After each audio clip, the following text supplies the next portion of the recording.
Hello guys, welcome to the channel prime education videos. आज हम पढ़ने वाले हैं आपका चैप्टर नंबर 1 जो कि है आपका ग्रेविटेशन क्लास 10th का। तो ये जो है आपका बेसिकली यहाँ पे मैं कंटिन्यू कर रहा हूँ पार्ट नंबर 2। तो जो बच्चे नए हैं जिन्हें नहीं पता वो पार्ट नंबर 1 जाके पहले देख ले। जो बेसिक हमारा न्यूटन्स के लॉज थे, केपलर लॉ थे, वो सारी चीज़ें हमने कवर की थी उस वीडियो में। सो रिक्वेस्ट है आपसे पहले आप जो है जाकर उस वीडियो को देख लो बच्चों, ठीक है। तो यहाँ पे एक चीज़ का जो है रिक्वेस्ट करना चाहूँगा कि जो बच्चे नए हैं वो प्लीज़ चैनल को सब्सक्राइब कर ले, और साथ ही वीडियो अगर आपको पसंद आती है तो वीडियो को लाइक कर ले।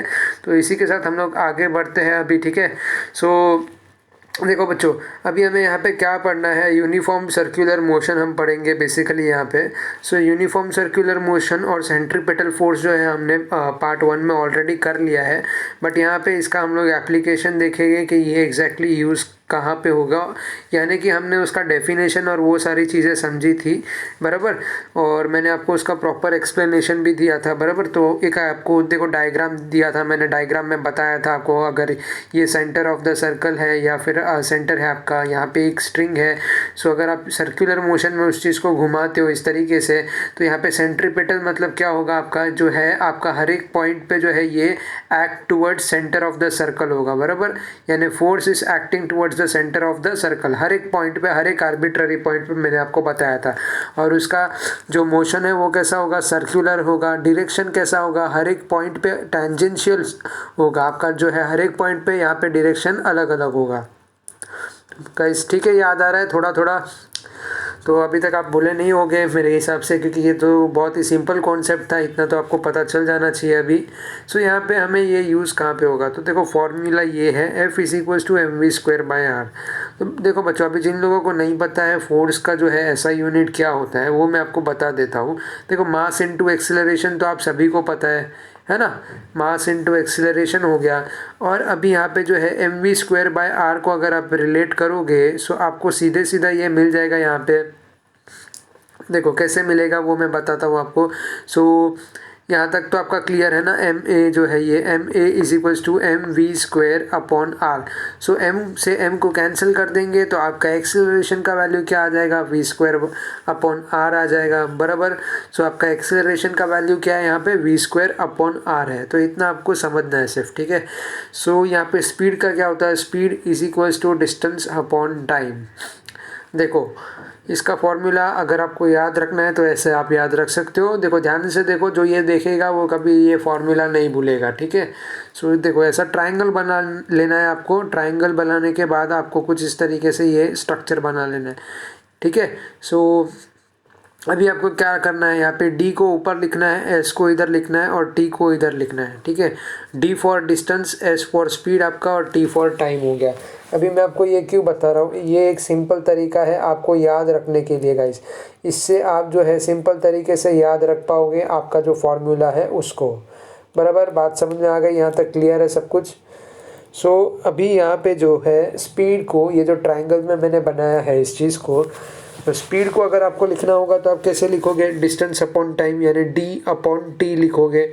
अगर आपको जो है d का निकालना है तो s इंटू टी करना है। देखो d का डिस्टेंस यानी क्या हो गया आपका, स्पीड इंटू टाइम हो गया। और टाइम आपका क्या हो गया, टाइम यानी डिस्टेंस अपॉन स्पीड हो गया। t डिस्टेंस आपका अपॉन स्पीड। तो ऐसे आप याद रख सकते हो। इतना क्लियर हो गया आपको यहाँ पे, चलो ठीक है। अभी यहाँ पे देखो क्या है, बेसिकली आपके टेक्स्ट बुक में जो दिया है, the speed of the planet can be express in terms of period of revolution t। So the distance travel by the planet in one revolution is equal to यानी distance travel की बात बता रहे हैं, यानी कि जो आपका 1 रिवॉल्यूशन में होगा वो कितने के बराबर होगा, पेरीमीटर ऑफ ऑर्बिट यानी 2πr, बराबर। सरकमफेरेंस होगा ना उसका 2πr। तो फिर आपका रेडियस जो है, radius R distance of planet from the sun, time taken period of revolution t। तो उसको कैसे लिखेंगे, v=2πr/t। देखो अभी जिन बच्चों को नहीं समझ में आया वो ध्यान से देखो। स्पीड को हम लोग किससे डिनोट करते हैं, v से करते हैं, है ना। डिस्टेंस ट्रैवल यहाँ पे हमने क्या वैल्यू निकाला, ऑर्बिट का 2πr है, सो 2πr लिख दो और upon t। As simple as that. इससे सिंपल में कोई नहीं समझा पाएगा आपको। अभी आपको क्या करना है, जो हमारा फोर्स का फॉर्मूला है उसमें आपको जो है mv² का जो फॉर्मूला है उसमें सिंपली आपको क्या करना है, v का वैल्यू जो यहाँ पे हमने निकाला ना, ये वाला v का वैल्यू, इसको स्क्वायर कर दो तो क्या मिलेगा आपको, ये आ जाएगा 4m²r/t², है ना। ये यहाँ पे होता है r², लेकिन r से r कैंसिल हो जाता है ना, ये देखो ये r कैंसिल और ये एक r कैंसिल हो जाएगा, मतलब एक r तो फिर भी बचेगा अंदर, है ना। सो ये आ गया फॉर्मूला आपका। अभी यहाँ पे f का फॉर्मूला आपको आ गया, बराबर है। सो देखो इसको आप मल्टीप्लाई कर दोगे तो आपको क्या मिलेगा, यहाँ पे r³ मिल जाएगा। यहाँ पे जो 4m² है अपॉन r² अगर आप करते हो तो आपको क्या मिलेगा, ये देखो ये फॉर्मूला यहाँ पे रिलेट करना है आपको। समझ में आ रहा है ना बच्चों आपको। कहाँ पे भी अगर आपको डाउट है तो कमेंट सेक्शन अपना 24/7 जो है ओपन है, आप कभी भी पूछ सकते हो, बराबर। सो यहाँ पे 4m² को एज इट इज़ लिख दिया है हमने, और r और t² जो है ना आपका, r और जो t² है, सो r² से मल्टीप्लाई कर दिया ऊपर नीचे, बराबर। तो समझ में आया यहाँ पे r³ कैसे आया। तो ये जो है केपलर का थर्ड लॉ हुआ कि नहीं, t², यानी कि हम लोग क्या बोलते हैं, t²/r³ सो इसको कैसा हम लोग कांस्टेंट लिख सकते हैं।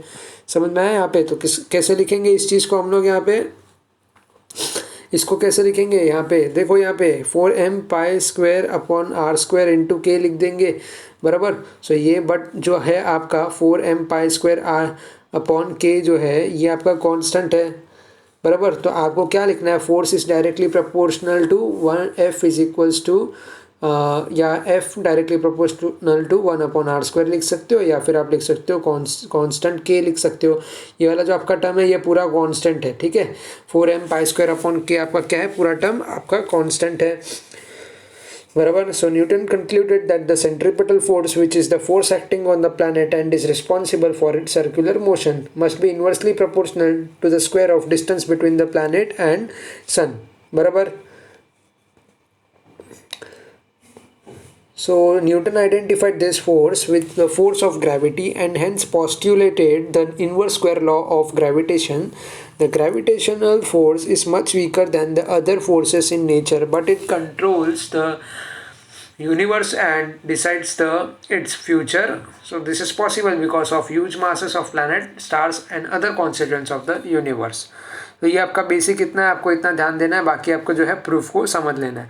इतनी सी चीज़ आप बस कर लो बच्चों, तो आपको देखो आपको 100% जो है आपका कॉन्सेप्ट जो है वो क्लियर हो जाएगा। अगर आपका फॉर्मूला सब क्लियर है तो आप ऑलरेडी बाकी सारी चीज़ें कर पाओगे, बराबर।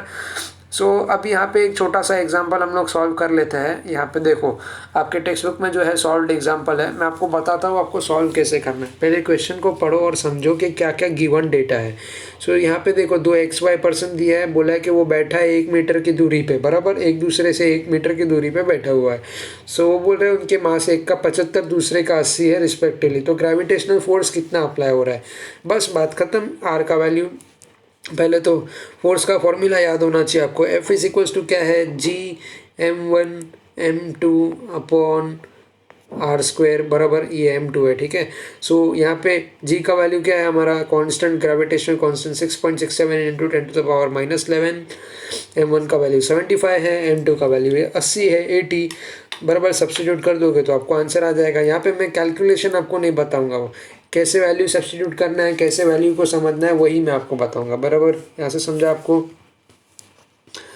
दूसरा अगला एग्जाम्पल है हमारा, यहाँ पे बोला है in the above example assuming that the bench on which we Mahendra is sitting is frictionless, यानी जो जहाँ पे वो बैठे हैं वो फ्रिक्शनलेस है, यानी कि starting with 0 velocity what will be the Mahendra's velocity of motion towards Virat after 1 second, यानी 1 सेकेंड के बाद उसका वेलोसिटी कैसा होगा अगर वो जो है फ्रिक्शनलेस टेबल पे बैठा है या कुर्सी पे, कहाँ पे भी आपको बिठाना है वहाँ पे बिठा दो आप, ठीक है। सो यहाँ पे देखो आपको क्या दिया है, फर्स्ट ऑफ ऑल इसका फोर्स का वैल्यू दे रखा है इन्होंने, बराबर। आपको महेंद्र का मास पता है, आपको क्या क्या चाहिए अभी आपको यहाँ पे जैसे बोला है इन्होंने, आपको क्या निकालना है, बेसिकली आपको एक्सेलरेशन का वैल्यू निकालना है।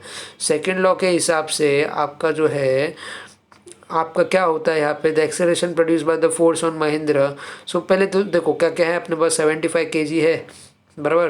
अभी अपने को एक्सेलरेशन तो फाइनल आंसर नहीं है अपना, ये तो पता ही है, क्योंकि आपको फर्स्ट ऑफ ऑल एक्सेलरेशन निकालना पड़ेगा, तभी तो आप निकाल पाओगे ना। यहाँ पे v is equals to u plus a t जो है, इसका भी मैं आपको समझाता हूँ ये आया कहाँ से, तो डरने की कोई ज़रूरत नहीं है। जो बच्चा आखिरी तक देखेगा उसको सब कुछ समझ में आएगा, बराबर। सो ये हमें पहले तो सारी चीज़ें पता होनी चाहिए, एफ़ का वैल्यू क्या है, एम का क्या है, ए का क्या है। सो एफ़ और एम तो क्वेश्चन में दिया हुआ है, तो आपको ए का वैल्यू निकाल लेना है। एफ़ का वैल्यू डाल देंगे 4.002 इंटू 10⁻⁻7, एम का वैल्यू सब्स्टिट्यूट कर देंगे, इससे हमें आ जाएगा ए का वैल्यू, बराबर बच्चा लोग। सो अभी हमें क्या निकालना है, यहाँ पे v का वैल्यू निकालना है, बराबर। हमें वेलोसिटी निकालना है ना, फ्रिक्शन लेस है, तो वो क्या बोल रहा है, आपका जो है 1 मीटर की दूरी पे बैठे हैं वो लोग बच्चे जो है, 2 लोग बैठे हैं 75 और 80 किलो के जो बच्चे हैं, है ना। सो बराबर बात समझ में आ रही है ना, ठीक है। सो ये देखो इनमें क्या पूछा है, will this velocity change with the time and how. So ये चेंजिंग पूछ रहा है हमसे, चेंजिंग पूछ रहा है बच्चा लोग, क्या पूछ रहा है, changing. So v is equals to u plus a t डालना है हमें। अभी यू इनिशियल वेलोसिटी तो ज़ीरो है क्योंकि रेस्ट पोजीशन पे है, बराबर। फ्रिक्शन लेस है मगर रेस्ट पोजीशन पे है। सो यहाँ पे मेरे पास ए का वैल्यू आ गया, टी का वैल्यू आ गया, तो v is equals to u t लिख देते हैं ना डायरेक्ट, तब भी चलेगा, इनिशियल वेलोसिटी तो बोला नहीं है। सो यहाँ पे ज़ीरो डाल दिया इन्होंने, चलो कोई नहीं, यहाँ पे u का वैल्यू डाल देंगे, ए का वैल्यू डाल देंगे और t का वैल्यू डाल देंगे, इससे निकल कर के आ जाएगा हमारे पास 5.34 इंटू 10⁻³ -9 है। ओके, तो अभी कुछ बच्चे बोलेंगे कि सर यहाँ पे जो वेलोसिटी का वैल्यू हमें डायरेक्ट निकालना था, तो कोई और तरीका नहीं है निकालने का। तो पहले आप इस क्वेश्चन को पढ़ो, और तरीका यानी क्या होता है। देखो अभी जैसा मैंने आपको स्पीड का वैल्यू बताया था, बराबर बताया था कि नहीं, स्पीड का वैल्यू क्या होता है, डिस्टेंस अपॉन टाइम होता है, डिस्टेंस अपॉन टाइम होता है। तो डिस्टेंस क्या हो गया बच्चा लोग, इसमें इन्होंने क्या बोला है कि जो ऊपर का आपका एग्जाम्पल था उसमें वो लोग 1 मीटर की दूरी पर बैठे थे, है ना। कितने मीटर की दूरी पर बैठे थे, 1 मीटर की दूरी पर बैठे थे। वन आपका जो डिस्टेंस था वो कितना था, यहाँ पे आपको दिखा देते हैं, आ जाओ। सो यहाँ पे आपका r दिया हुआ है, 1 दिया हुआ है ना। और यहाँ पे इन्होंने क्या बोला है, 1 सेकंड के बाद कितना हो जाएगा इनका यहाँ पे। सो इस केस में अगर हम 1/1 करेंगे तो आंसर 1 आ जाएगा। आप बोलोगे कि डिस्टेंस अपॉन टाइम कर दो क्योंकि अबोव एग्जाम्पल है, लेकिन अगर आप यहाँ पे ध्यान से देखते हो तो आपको जो है पूछा क्या है, विराट आफ्टर 1 सेकेंड, 1 सेकेंड का इन्होंने पूछा है आपको, यानी कि आपका जो है ओवरऑल डिस्टेंस सेम नहीं होने वाला है, ठीक है। तो ओवरऑल डिस्टेंस जब आपका सेम ही नहीं है तब आप इसको अप्लाई कैसे कर सकते हो। अगर आपको पूछा है कि ये लोग रेस्ट पोजीशन पे है तब भी आप अप्लाई कर सकते हो, तभी आपका आ जाएगा, क्या आ जाएगा, डिस्टेंस अपॉन टाइम से आप क्या निकाल सकते हो, स्पीड का वैल्यू जो है वो निकाल सकते हो।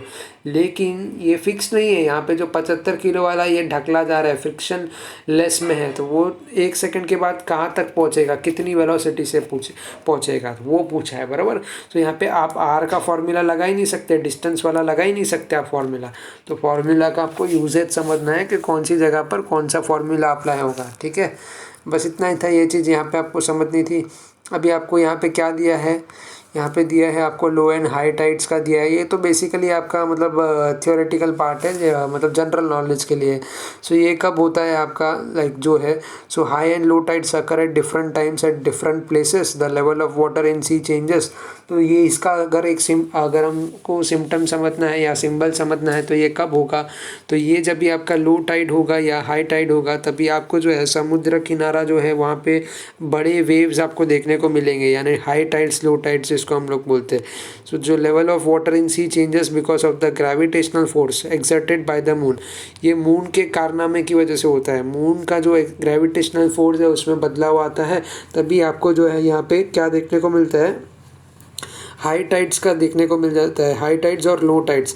सो water directly under the moon gets pulled towards the moon and the level of water there goes up, cause high tide at the place. At two places on the earth at 90 degree from the place of high tide, the level of water is minimum and low tides occur, यानी कि आपको यहाँ पे भी जो low tide देखने को मिल जाएगा, एक हाई टाइड आपको जो है यहाँ पे देखने को मिलेगा इस साइड पर 90 डिग्री के एंगल पे जो होगा आपका, ठीक है। सो बेसिकली ये आपका इम्पैक्ट कैसे करने वाला है हाई टाइड और लो टाइड, ये ड्यू टू क्या होगा, ग्रेविटेशनल पुल होगा, ग्रेविटेशनल पुल ऑफ वाटर, या फिर हम यूँ कहेंगे कि जो सी है आपका, सी टुवर्ड्स द मून। सो इसकी वजह से आपका जो है यहाँ पे लो एंड हाई टाइड होगा। तो इस पे हमें ये कॉन्सेप्ट पर इतना ध्यान नहीं देना है, ये आपके जनरल फैक्ट के लिए। समझ में आया ना? अभी अर्थ ग्रेविटेशनल फोर्स क्या है? ये भी बहुत सिंपल है। अर्थ ग्रेविटेशनल फोर्स जैसा मैंने पार्ट 1 में ही बताया था आपका, ईच एंड एवरी ऑब्जेक्ट जो है उस पर ग्रेविटी अप्लाई होता है, यानी ग्रेविटेशनल फोर्स अप्लाई होता है। चाहे वो ज़मीन पर है या फिर चाहे वो कुछ आसमान पर है, स्काई में है, तो उस पर भी जो चिड़िया उड़ रही है, या फिर कुछ जो है वो सोलर सिस्टम के बाहर है, यहाँ पे प्लैनेट्स है, तो प्लैनेट्स पर भी आपका ग्रेविटेशनल फोर्स अप्लाई होता है। आपके अर्थ पे भी आपका ग्रेविटेशनल फोर्स अप्लाई होता है। तो ये होता कहाँ पर है? अर्थ पे अप्लाई होता है टुवर्ड्स द मून, बराबर, biggest star of the solar system, towards the moon. और ठीक है, मून पर कहाँ पे अप्लाई होता है? अगर मून की बात करूँ तो मून का अप्लाई होता है टुवर्ड्स द अर्थ, बराबर। इतना समझ में आया आपको? ये वही लिखा है यहाँ पे, अगर आप रीड करो यहाँ पे, तो earth attract every object near it's towards itself because of the gravitational force. तो आप रीड करोगे तो वही सारी चीज़ आपको मिलेगी। Center of mass of the earth is situated at its center, so gravitational force of any object due to earth is always directed towards the center of the earth। यानी कि भाई देखो, अगर हम सेंटर ऑफ अट्रैक्शन की बात करें, अगर आप कहाँ पे भी खड़े हो, ये कोई भी डायरेक्ट, मान लो ये पूरा अर्थ है, ठीक है, ये अर्थ का सरफेस है, ये कुछ ये साइड पे जो है आपका लाइक आपका नासा हो जाता है, यहाँ पे जो है आपका ईस्टर्न कंट्रीज़ हो जाती है, जैसे आपका एशिया वगैरह आ गया, सब आ गया। आप कोई भी एरिया में क्यों ना हो, यहाँ पे भी बंदा खड़ा है, यहाँ पे भी है, पूरी दुनिया में हर जगह पे बंदे हैं, ठीक है। अभी उनका जो अट्रैक्शन है, जो उनका ग्रेविटेशनल फोर्स है, वो कहाँ पे आएगा? देखो, वो आएगा कहाँ पर भी हो, उसके सेंटर ऑफ अर्थ में, यानी कोर सेंटर बोल सकते हैं हम, उसी के। यहाँ पे खड़ा है तो इस बंदे का डायरेक्शन इस तरफ होगा, यहाँ पे इस बंदे का डायरेक्शन यहाँ पे होगा, डायरेक्शन सबका चेंज होगा, लेकिन आएगा कहाँ पे? आएगा यहाँ पे सेंटर ऑफ अर्थ में, ठीक है। यही बात है यहाँ पे लिखी हुई है, आप रीड कर सकते हो इसको। ये सारी चीज़ें बेसिक है, तो इसको हम फिलहाल स्किप कर देते हैं गाइस, ठीक है। बच्चों, अब यहाँ पे एक और आ गया आपका एग्जाम्पल, इसको भी देख लेते हैं। बहुत आसान है, सब आपका किस पे है? सब आपका आपका फोर्स जो है ये Gm1m2/r² इस पे स्थित है, जो भी है सब। क्या दिया है इन्होंने? बोला है calculate the gravitational force due to earth on Mahendra in the earlier example. एक मिनट, ये हमने किया क्या? ये वाला ये नहीं किया है ना, ठीक है, इसको कर लेते हैं ना, कोई नहीं। ये पहले वाला जैसा ही हो गया यार, एकदम सेम है। उसमें भी 2 एग्जांपल था, उसमें भी आपको वही सब दिया था। मास ऑफ अर्थ दिया है 6 × 10⁻²4, रेडियस बोला है आपको 6.4 × 10⁻6। ये सब जो है आपका बेसिक यूनिट है, आपको याद रखना पड़ेगा। मास क्या है? 6 × 10⁻24। आपका रेडियस क्या है? 6.4 × 10⁻6। और महेंद्र का कितना है? 75 किलो है भाई। विराट का 80 है, महेंद्र का आपका 75 किलो है। ग्रेविटेशनल कांस्टेंट कितना दे रखा है? बोला है 6.67 है। बोला है कितना? 6.67 × 10⁻11। बस फिर क्या बाकी है भाई? सब डाल दो ना। m1 है मेरे पास, m2 है मेरे पास। यहाँ पे हम क्या लिखते हैं? m1 अगर हम लोग इसका महेंद्र का ले लेते हैं, तो m2 हम लोग अर्थ का ले लेंगे। यानी कि ये पहला क्वेश्चन में क्या था? पहले क्वेश्चन में क्या था कि ग्रेविटेशनल फोर्स यहाँ पे बैठा है आपका महेंद्र, यहाँ पे बैठा है आपका विराट, तो इन दोनों के बीच में। अभी क्या पूछ रहा है? महेंद्र बैठा है भाई, विराट को हटा दो पिक्चर से। यहाँ पे विराट बैठा है कहीं पर, और ये आपका अर्थ है, तो ये जो है सेंटर पे लग रहा है अर्थ के, ठीक है। अभी आपका gravitational force of attraction towards the earth centre, बराबर, तो वो हमें निकालना है। यहाँ पे पहला तो आपका आ जाएगा मास महेंद्र का, दूसरा आ जाएगा अर्थ का, तो वही लिखो। और ग्रेविटेशनल कांस्टेंट 6.67 × 10⁻11। नीचे दे रखा है आपका r²। रेडियस आपका कितना हो गया? 6.4 × 10⁻6 का स्क्वायर हो जाएगा। ये आपको आ जाएगा, कैलकुलेट करोगे तो, है कि नहीं? बढ़िया, एकदम आसान सा था, कोई दिक्कत वाली बात नहीं है, आपको बस सॉल्व कर लेना है। दूसरा एग्जांपल में क्या दिया है? Starting from rest what will be the Mahendra velocity. Mahendra का वेलोसिटी कितना होगा 1 सेकंड के बाद अगर वो गिर जाता है due to gravitational force of earth. यहाँ पे इनिशियल 0 दिया है, फोर्स आपको 733 दिया हुआ है, हमने निकाला है ना। तो ये भाई जुड़ा हुआ है एक दूसरे से, जो आपका एग्जाम्पल 1 एग्जाम्पल 2। मास 75 आ गया, टाइम 1 आ गया, आपको एक्सेलरेशन निकालना है, उसके बाद v equals to u plus a t लेना है। वही चीज़ है ना, किधर अलग है, सब वही चीज़ है, सेम टू सेम है। देखो बिल्कुल सेम है। यहाँ पे एक्सेलरेशन निकाल दिया एफ अपॉन एम का लेके, तो एफ तो आ गया 733, एम आ गया 75। अभी यहाँ पे इनिशियल वेलोसिटी तो ज़ीरो है बच्चा लोग, समझ गया आपको, इनिशियल वेलोसिटी आपका ज़ीरो है ना। So v is equals to u plus a t लिख देंगे यहाँ पे, यानी v is equals to u t लिख सकते हो आप directly. Sorry a t u t किधर बोल रहा हूँ मैं अभी सो यहाँ पे आ गया आपका 9.77 इंटू 1 लिख सकते हो आप डायरेक्टली यहाँ पे। ये कितना हो गया आपका, ये हो गया 1.83 इंटू 10⁻9 आ गया। अगर देखो आपका जो एक्सरसाइज है जो आपके टेक्स्ट बुक में दिया हुआ है बराबर, आपका जो एक्सरसाइज आपका न्यूमेरिकल्स है, तो अगर आप चाहते हो, आप सभी लोग चाहते हो, तो कमेंट सेक्शन में मुझे बोलो, मैं वो सब भी आपको सॉल्व करके दूंगा। नहीं तो कुछ बच्चे बोलेंगे यार सर तो सिर्फ सॉल्व एग्जाम्पल करा रहे, तो भाई बात वो नहीं है। आपको सब कुछ कराने के लिए तैयार हूँ, आपका खाली आवाज़ आना चाहिए, आवाज़ निकालो बस, आप बोलो, फटना चाहिए कि भाई कमेंट में बताओ क्या चाहिए क्या नहीं चाहिए। एक्सरसाइज सॉल्व करना है तो बोलो कि हाँ एक्सरसाइज सॉल्व करना है। चलो इसको यहाँ पे स्किप करते, यहाँ पे क्या आ गया आपका नया, यहाँ पे अर्थ gravitational acceleration. Okay gravitational acceleration, तो अभी तो हमने इतना सारा एक्सेलरेशन देखा बराबर। अभी एक्सेलरेशन क्या होता है अपना, फोर्स अपॉन मास होता है। मैं फटाफट आपको बता देता हूँ, ठीक है। एक्सेलरेशन दूसरा क्या होता है आपका, दूसरा तो देखो अभी एक तो ये हो गया, दूसरा अपना हो जाता है a is equals to v square upon r हो जाता है बराबर का, बराबर ना। एक तो ये हो गया, एक और क्या हो जाता है आपका, एक और v अपॉन टी हो जाता है ना। A is equals to v upon t होता है कि नहीं। अभी मैं तीनों का आपको बताता हूँ कैसे किया मैंने, है ना। कुछ सर बोलेंगे कि भाई फटाफट कैसे कर लिया सर ने, तो सबसे पहले ना आपको ऐसा यूनिट समझ लेना है, ठीक है। ऐसा यूनिट किसका समझेंगे हम लोग, चलो पहले आपको ये बता देता हूँ। ए का मैंने क्या ले लिया, वी स्क्वायर अपॉन आर ले लिया। ए का क्या होता है, मीटर पर सेकेंड स्क्वायर होता है, क्या होता है, मीटर पर सेकेंड स्क्वायर, है ना। अभी वी स्क्वायर अपॉन आर का क्या हो जाएगा, ये वेलोसिटी का पता है आपको, मीटर पर सेकंड होता है, तो स्क्वायर कर देंगे तो क्या हो जाएगा, ये हो जाएगा मीटर स्क्वायर पर सेकंड स्क्वायर हो जाएगा। इसको डिवाइड कर देंगे हम लोग किससे, आर से डिवाइड कर देंगे, यानी मीटर हो गया इसका यूनिट, मीटर से मीटर कैंसिल, क्या आ गया, मीटर पर सेकंड स्क्वायर। तो ये बराबर हुआ कि नहीं, दोनों आपस में हुआ ना बराबर। वैसे ही आपका जो है, अभी क्या बताया था मैंने आपको, v अपॉन टी, सॉरी देखो v upon t is equals to a बताया ना आपको। ए का क्या होता है, अभी मीटर पर सेकंड स्क्वायर होता है। यहाँ पे मीटर पर सेकंड किसका होता है आपका, मीटर पर सेकंड होता है आपका वेलोसिटी का। अगर आपने उसको डिवाइड कर दिया तो क्या हो जाएगा, यहाँ पे डिवाइड कर दोगे, डिवाइड किससे करोगे आप, डिवाइड करोगे यहाँ पे टाइम से, यानी उसका यूनिट क्या हो गया, सेकंड हो गया।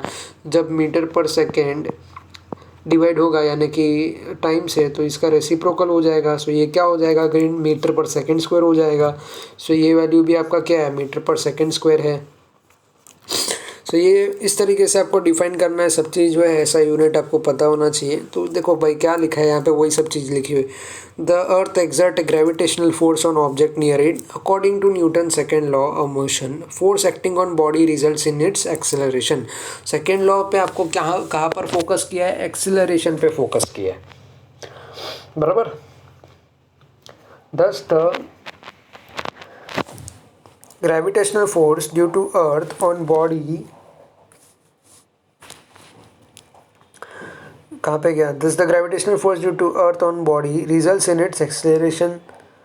This is called acceleration due to gravity and denoted by g. अभी यहाँ पे जो acceleration और gravity है दोनों एक ही बराबर है। यहाँ पे gravity का अपना वैल्यू होता है 9.8 होता है, आगे से ही बता देता हूँ। सो acceleration due to gravity का वैल्यू आपका 9.8 होता है ना। So acceleration is vector gravitational force on any object due to the earth is directed toward the center of the earth. The direction of the acceleration due to gravity is also directed toward the center of the earth. सब कुछ क्या है, directed toward किससे, ये आपका center of the earth से है, ठीक है। अभी ये क्या पूछ रहा है, what would happen if there were no gravity. देखो देयर वेर नो ग्रेविटी ना, तो सोलर सिस्टम में आप लोग फिर कैसा एस्ट्रोनॉट लोग बिना ज़मीन पे पाँव रखे घूमते रहते हैं हवा में, तो वैसा हाल हो जाएगा। What would happen if the value of g was twice as large. अगर वैल्यू ऑफ जी अगर ज़्यादा होता ना आपका ग्रेविटेशनल, तो आप जो जितने तेज़ी से आप कुदकी मारते हो ना, कूदी मारते हो और उसके बाद नीचे उससे डबल स्पीड से आप नीचे गिरोगे, समझे। अगर 9.8 का वैल्यू जो है दुगना हो जाता है आपका, यानी 19.6 हो जग गया ना आपका वैल्यू, तो ऐसी वाट लग जाएगी कि आपको पाँव उठाना चलने जब जैसे आप चलोगे ना, वॉकिंग करोगे, बंदा पाँव जैसे ही उठाएगा ना, तो उसको इतना ताकत लगाना पड़ेगा पाँव उठाने के लिए, क्योंकि फोर्स इतना ज़्यादा है, डबल है फोर्स, जो कि नीचे गिरेगा। तो समझ रहे हो, थोड़ा सा आप अज्यूम करो, आपको समझ में आ जाएगा। तो ये सब आपको बस ऐसे एंटरटेन करने के लिए थोड़ा बहुत क्वेश्चन डाला इधर आपको महाराष्ट्र बोर्ड ने, ठीक है। So value of g on the surface of earth पूछा है, value of g on surface of earth. So first क्या है आपका फॉर्मूला, मास ऑफ अर्थ का G M upon R square, F is equals to m g होता है, बराबर।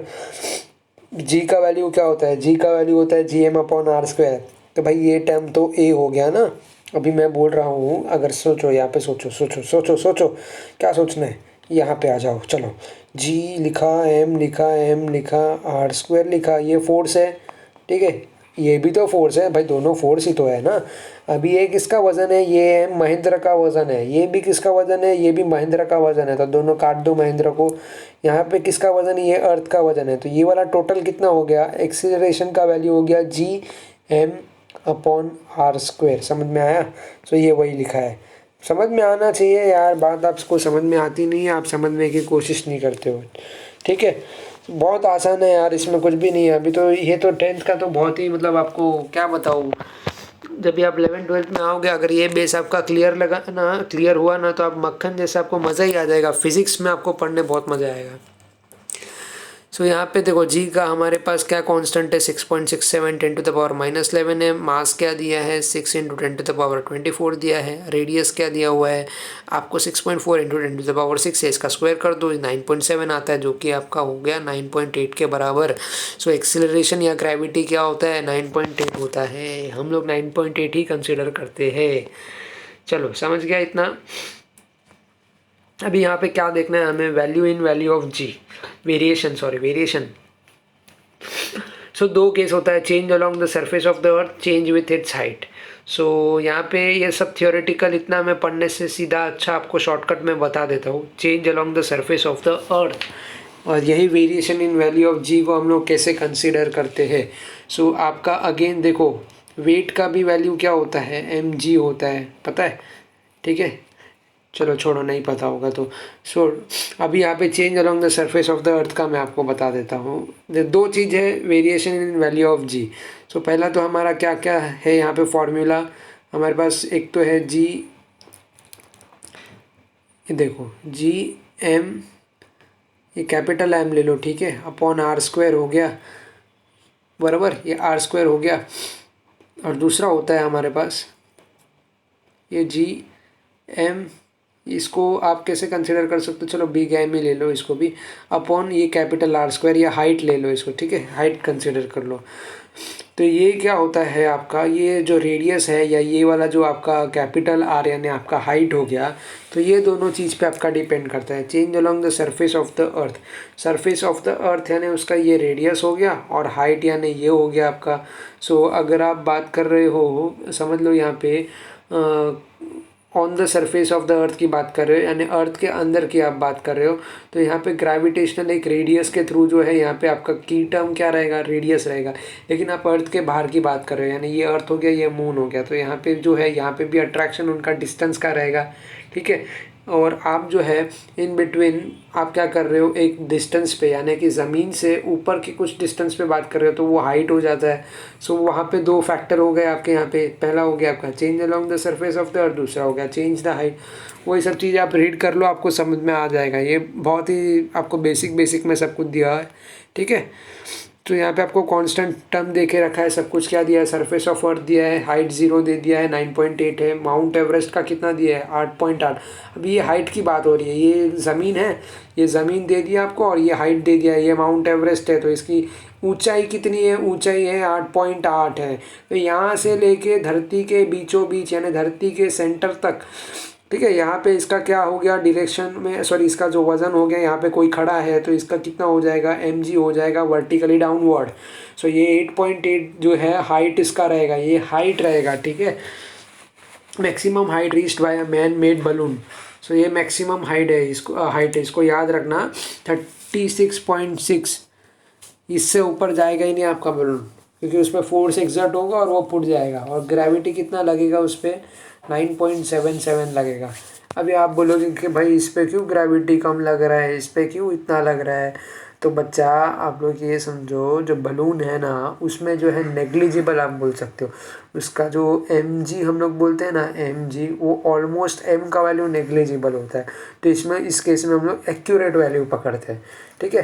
क्योंकि ये सारी चीज़ें हैं ना, अब आप सॉल्व करोगे तो 9.8 से ही करोगे, ठीक है। लेकिन ये सब जो हमारा फिजिकल साइंस और वो सब होता है ना, वो आपको एक्यूरेट वैल्यू लेने बोलता है, क्योंकि यहाँ पे आपका वैल्यू में फ़र्क पड़ जाता है, ठीक है।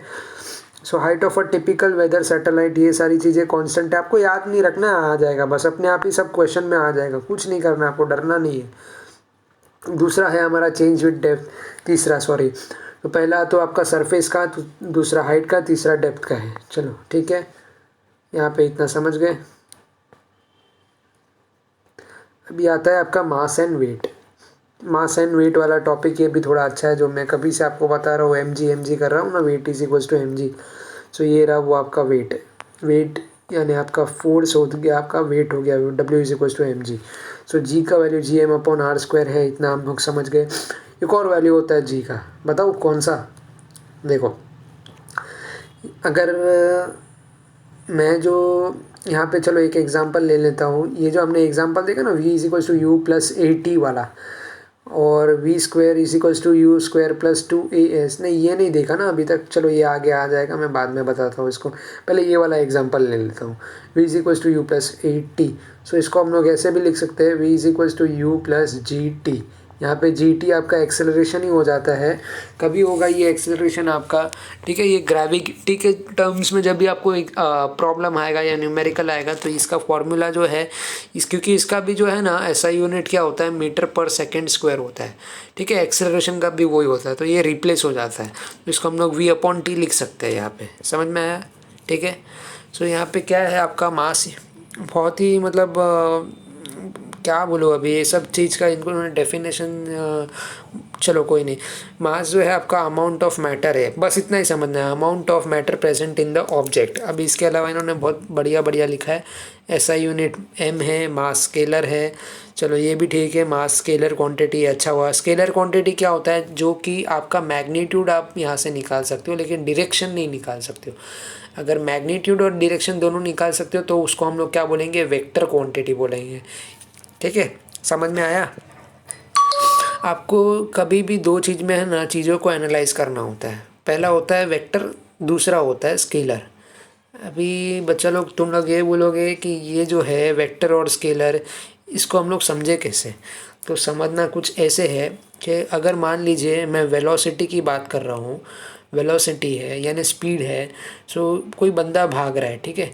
सो ये भाग तो रहा है लेकिन किसी डायरेक्शन में भाग रहा होगा ना, तो ये कैसा हो गया क्वांटिटी आपका, ये हो गया आपका वेक्टर क्वांटिटी हो गया, क्योंकि उसका जो स्पीड है, स्पीड तो है ही, मतलब मैग्नीट्यूड तो है ही, वैल्यू तो है ही कुछ, लेकिन डायरेक्शन भी है। जहाँ पे डायरेक्शन मौजूद है उसको हम लोग क्या बोलेंगे, वेक्टर क्वांटिटी बोलेंगे।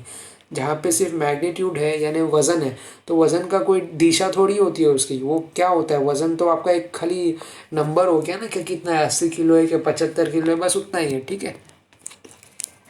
अभी वेट क्या हो गया आपका, वेट बोले तो आपका जो है वो मास ही है, लेकिन along with your gravitational pull या ग्रेविटेशनल आपका जो है ग्रेविटी, यानी आपका टोटल gm/r², यहाँ पे बोलेंगे हम लोग। ग्रेविटेशनल कांस्टेंट आ गया आपका, मास ऑफ अर्थ आ गया आपका, और ये जो है डिस्टेंस बिटवीन दो ऑब्जेक्ट या पार्टिकल्स, उसको हम लोग बोलेंगे W is equals to mg। समझ में आया इतना? सो यहाँ पे क्या है, यहाँ पे क्या समझने वाली चीज़ है, weight being a force its SI unit is Newton, बस इतना समझना है। इसका क्या है, न्यूटन। तो ये लिख दो, ये समझ जाओ, ठीक है, ये लिखना ज़रूरी है। Also the weight being a force is a vector quantity, ये कैसा क्वांटिटी है, वेक्टर क्वांटिटी है, क्योंकि इसमें डायरेक्शन दिया है towards the centre of earth, पहले वाले में डायरेक्शन नहीं दिया था। बराबर, समझ में आया? ये पार्ट आप रीड कर सकते हो, ये सब जो है आपको फैक्ट दिया हुआ है टोटल आपका जो भी है। सो एग्जांपल्स दिए हुए, बेसिकली कॉन्सेप्चुअल इसमें कुछ भी नहीं है यहाँ पे।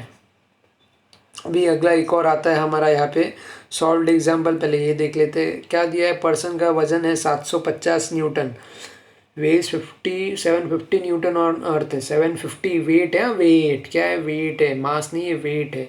हाउ मच वुड बी, हाँ देखो बच्चे लोग, आप लोग कंफ्यूज मत करना, वेट और मास अलग अलग चीज़ होता है, ये समझ लो। वेट यानी न्यूटन में होता है, वो फोर्स होता है। How much would be his weight on the moon given that moon mass is 1/81 of that of earth and its radius 1/3.7 of that of the earth। यानी छोटा ही है रे, टेंशन मत लो, उससे समझ में आ जाएगा क्या बोल रहा हूँ। 750 दिया हुआ है। अभी आपको क्या करना है, ये लोग क्या बोल रहे हैं, एक 1/81 है ना, यानी मास ऑफ अर्थ को अगर आप यहाँ पे डिवाइड कर देते हो, जो भी मास ऑफ आपका मून है, तो ये आपको क्या मिलेगा, 81 मिल जाएगा यहाँ पे वैल्यू जो है आपका, ठीक है। Ratio of radius to radius of moon, radius of earth 2 बोला है तो नीचे आपका आ जाएगा मून। ये कितना दिया है, 3.7 दिया है। अभी करना क्या है आपको, मास ऑफ पर्सन निकालना है पहले। तो मेरे पास W है, मेरे पास G है, मेरे को क्या निकालना है, M निकालना है। W का वैल्यू डाल देंगे यहाँ पे, G का वैल्यू यहाँ पे लिख देंगे, ये M तो एज इट इज़ रहेगा, GME/r² है ना। सो यहाँ पे ये निकाल के ये आपका इक्वेशन आ जाएगा। बराबर, इतना समझ में आया? उसके बाद आप देखते हो weight of moon. Weight of moon के लिए हमारे पास क्या क्या कांस्टेंट टर्म दिए हुए यहाँ पे। फर्स्ट ऑफ ऑल तो ये टर्म आपको समझ में आ गया ना, कहाँ से आया, ये M है, ये G है। बराबर, सो ये M इंटू जी को आप मल्टीप्लाई कर दोगे, यहाँ पे आपके पास वैल्यू ऑलरेडी है। ये जो भी आपका R का है, RE/RM और MM/ME, तो ये वैल्यू दिया हुआ है आपको 3.7 और 1/81। ये डाल दो, सब्स्टिट्यूट करो, 126.8। सो अभी यहाँ पे क्या वैल्यू था, RE/RM है ना। सो ये जो है 3.7 रहेगा, लेकिन यहाँ पे क्या है, ME/M वैल्यू है ना, ME/MM, तो ये रेसिप्रोकल हो गया। सो इसको हम लोग ने कैसे लिखा, 1/81 लिखा। थोड़ा बहुत मैथमेटिक कैलकुलेशन है, वो चीज़ आपको समझना है, उससे ज़्यादा कोई हार्ड नहीं है। ये एक है ग्रेविटेशनल फोर्स, ग्रेविटेशनल वेव्स का यहाँ पे आपको दिया है, डू यू नो है, मतलब ये आपको अगेन यहाँ पे कहानी टाइप्स दिया है, क्या क्या दिया है देख लेते हैं। Waves are created on surface of water, कहाँ पे होता है सरफेस ऑफ वाटर, सब के कहाँ पे, पानी के सतह पे। बहुत बढ़िया बात बताई। When we drop a stone into hit, similarly you must have seen the waves generated on a string when both its ends are held in hand and it's shaken। Light is also a type of wave called electromagnetic wave। Gamma, X-rays, ultraviolet rays, infrared rays, ये सारे क्या है, different type of electromagnetic rays है। Astronomical objects emit these waves and we receive them using our instrument। ठीक है, तो हम जो भी हमारे यंत्र बनाते हैं, डिवाइस गैजेट्स बनाते हैं, तो हम उनके ज़रिए जो है इन सारी चीज़ों को, आपका जो एक्सरे है, अल्ट्रावायलेट रेज है, इन सारी चीज़ों को हम लोग डे टू डे लाइफ में यूज़ कर सकते हैं। तो ग्रेविटेशनल वेव जो है यहाँ पे, ये बहुत ही अलग कॉन्सेप्ट है, इन्होंने बताया है। ये बोल रहे हैं कि इसको फैब्रिक ऑफ स्पेस टाइम जो है, आइंस्टाइन ने प्रेडिक्ट किया था ये 1916 में। This waves are very weak, ये बहुत ही वीक होता है, किसी इंस्ट्रूमेंट के ज़रिए हम इसको कैच नहीं कर सकते, जो कि आपका LIGO यानी laser interferometric gravitational wave observatory है। यही एक जो है ऐसा प्रोमिनेंट डिवाइस है जो कि आपको बता सकता है या कैलकुलेट करके बता सकता है ग्रेविटेशनल कांस्टेंट का वैल्यू, अगर आप अलग मीडियम पर लेकर जाते हो तो। 100 साल के बाद ये जो है इन्होंने प्रेडिक्शन किया या डिटेक्ट किया था कि ये वेव्स जो है कहाँ से आ रहा है, एस्ट्रोनॉमिकल सोर्स से आ रहा है। Indian scientist have contributed significantly in this discovery. ठीक है बच्चा लोग, अभी यहाँ पे ये आ जाता है, देखो ये मुझे आपको बताना था, ये इम्पोर्टेंट है। हाँ, ये वाला कॉन्सेप्चुअल है, इस चीज़ को पढ़ो इतना। बाकी इन्होंने तो बहुत सारा स्टोरी बुक दे रखा है आपको, स्टोरी जैसा ये सब कुछ। So V is equals to g t हो गया आपका पहला फॉर्मूला, जो मैं कब से आपको बता रहा था ना। अभी ऐसा मत बोलना कि नहीं बताया। S is equals to half g t square, अभी ये थोड़ा सा नया है लेकिन ये भी आपको बता देता हूँ। एक्चुअल फॉर्मूला कैसा है इसका, S is equals to u t plus half a t square होता है ना। सो अभी यू टी जो है आपका, अगर u का वैल्यू 0 है तो लिखने की ज़रूरत नहीं है, यू टी के टर्म को आप यहाँ पे ही वैनिश कर दो। क्या बच गया आपका, हाफ ए टी स्क्वायर। अभी a का जो वैल्यू है उसको आप g से जो है रिप्लेस कर सकते हो यहाँ पे, है ना। क्योंकि ग्रेविटेशनल जो आपका एक्सेलरेशन है, या जो आपका एक्सेलरेशन है, उसको हम लोग एक की g या a से लिख सकते हैं, जी टी स्क्वायर हो गया। अभी इसमें क्या होता है आपका डिस्टेंस का, ये क्या होता है, एक्सेलरेशन आपका मीटर पर सेकेंड स्क्वायर होता है या नहीं होता है। इसको आपने मल्टीप्लाई कर दिया टाइम स्क्वायर से, यानी ये सेकेंड स्क्वायर, सो ये कैंसिल हो गया, तो आपको ये क्या मिला, डिस्टेंस यानी एस मिला ना। V square is equals to 2AS, ये भी सेम होगा अगर आप इसको सॉल्व करोगे तो। चलो ये समझ में आया इतना। चलो इसको भी हटा देते हैं। अभी यहाँ पे एक लास्ट करते, ज़्यादा टाइम नहीं लूँगा आपको, फटाफट इस चीज़ को ख़त्म कर देते हैं भाई। क्या क्या दिया है क्वेश्चन में वो देखो, 3 kg दिया है, हाइट दे दिया है। अच्छा चलो ठीक है, हाइट आया, कुछ नया आया बराबर। आपको क्या बोला है कि g 10 मीटर पर सेकेंड है। m आ गया आपके पास, h आ गया, g आ गया। बोल रहा है time taken by the ball to reach the ground. So इसमें आपको ये यूज़ होगा, टाइम टेकन बाय में, है ना। S is equal to u t plus half a t square. चलो वेलोसिटी ऑफ द बॉल, तीनों फार्मूला भी आपको यूज़ हो जाएंगे, लाइन से आता। चलो थर्ड आपको क्या दिया है, the height of the ball at half time it takes to reach the ground. So पहला आपको कैसे निकालना है, अभी पहला बोला है Newton second equation of motion. तो क्या बोल रहा है ये, s is equals to u t plus half a t square. S दिया है, यू टी को 0 कर दो, half a t square a t square, यानी आपको टाइम निकालना है। ए का वैल्यू 10 दिया हुआ है, सो यहाँ से निकाल दो टाइम, ख़त्म करो। यहाँ पे बहुत आसान है। दूसरा आपको क्या बोला है यहाँ पे, according to Newton's first equation, पहला इक्वेशन है u plus a t, u पहला वापस 0 कर दो, इसको ए टी वैल्यू है अपने पास, t निकाल दिया ना यहाँ पे। सो मैंने क्या क्या निकाला यहाँ पे, t भी निकाल लिया और v भी निकाल दिया। अभी मुझे निकालना है डिस्टेंस, यानी हमें सॉरी डिस्टेंस से हाफ टाइम निकालना है ना।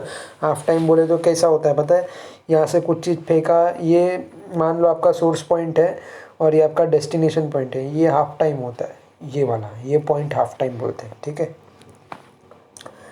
सो अभी यहाँ पे हाफ टाइम पूछा है आपको, t इज इक्वल्स टू 5/2। ये तो टाइम दिया आपको, टाइम हमने निकाल दिया ना यहाँ पे, टाइम 5 सेकेंड, तो ये डाल देंगे यहाँ पे। हाफ टाइम बोले तो 2.5 का स्क्वायर डाल देंगे, a का वैल्यू है अपने पास 10 डाल दो, तो आपको आ जाएगा S is equals to u t plus half a t square 31.25 बराबर। ये आ गया हाइट। आपको यहाँ पे हाइट के लिए निकालना है, याद रखना ये चीज़ को, आपको हाइट पे ही निकालना है।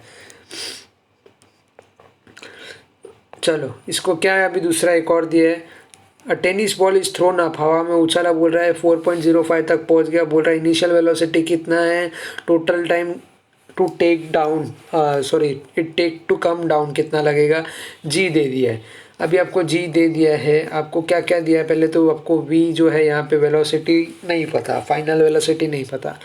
डिस्टेंस ट्रैवल दिया है 4.05, एक्सेलरेशन दे दिया है -10, है ना। सो थर्ड लॉ जो है अपना, v square is equals to u square plus 2AS, ये वाले में आपको जो है u निकालना है, यानी v जो है आपको 0 दिया है, आपके पास a का वैल्यू है -10 है बराबर। -10 क्यों है, अभी आप बोलोगे देखो, कभी भी आप यहाँ पे जो बॉल है समझो, इसको ऊपर फेंकोगे ज़मीन से तो माइनस है, और आप नीचे फेंकोगे तो प्लस है। क्योंकि अगर ये ग्रेविटी के यानी सेंटर ऑफ अर्थ की दिशा में आएगा तो आप इसको प्लस लिखोगे, या सेंटर ऑफ जो अपना ग्रेविटी है उससे दूर जाएगा यानी कि ऊपर जाएगा तो माइनस लिखोगे। क्लियर, यू स्क्वायर निकाल दिया, यू आ गया आपका यहाँ पे बराबर। इतना ही था ना, और कुछ था क्या, और कुछ बोला है, हाँ और बोला है ना यार क्या। सो यहाँ पे देखो आपके पास 4.05 दिया हुआ है डिस्टेंस का एज अ मीटर, तो ई का वैल्यू हमने निकाल दिया, ए का वैल्यू तो था ही अपने पास, यू का वैल्यू निकाला। तो यहाँ पे क्या निकालना है अभी, सब्स्टिट्यूट आपको क्या करना है, आपको क्या पूछा है basically, S is equal to u t plus half a t square की मदद से आपको टाइम निकालना है यहाँ पे, बराबर। सो टाइम स्क्वायर निकालोगे, सो सब सब्स्टिट्यूट कर दो वैल्यू, बाद में कैलकुलेशन करोगे तो 0.9 ऐसा आ जाएगा। सो क्या बोला है यहाँ पे, according to Newton second equation, आपका ये सेकेंड इक्वेशन है। सो बॉल जो है 0.9 सेकेंड लेगा टू रीच द ग्राउंड। तो इतना टाइम लगेगा ग्राउंड तक आने के लिए। अगर आपके पास ये सारी यूनिट अवेलेबल है तो आपके पास डिस्टेंस अवेलेबल है, आपके पास एक्सेलरेशन अवेलेबल है, और आपके पास जो था यहाँ पे इनिशियल वेलोसिटी और टाइम जो आपने कैलकुलेट किया वो अवेलेबल है, तो इसके ज़रिए आप निकाल सकते हो। तो टोटल टाइम पूछा है, यानी ये तो हाफ टाइम के लिए था, टोटल टाइम का ये हो जाएगा 1.8 हो जाएगा। सिंपल था ना बच्चा लोग। सो देखो थोड़ा बहुत आपको अगर नहीं समझेगा, क्योंकि अगर आप खुद से सेल्फ स्टडी नहीं करोगे तो आपका सेल्फ स्टडी करना ज़रूरी है, ठीक है।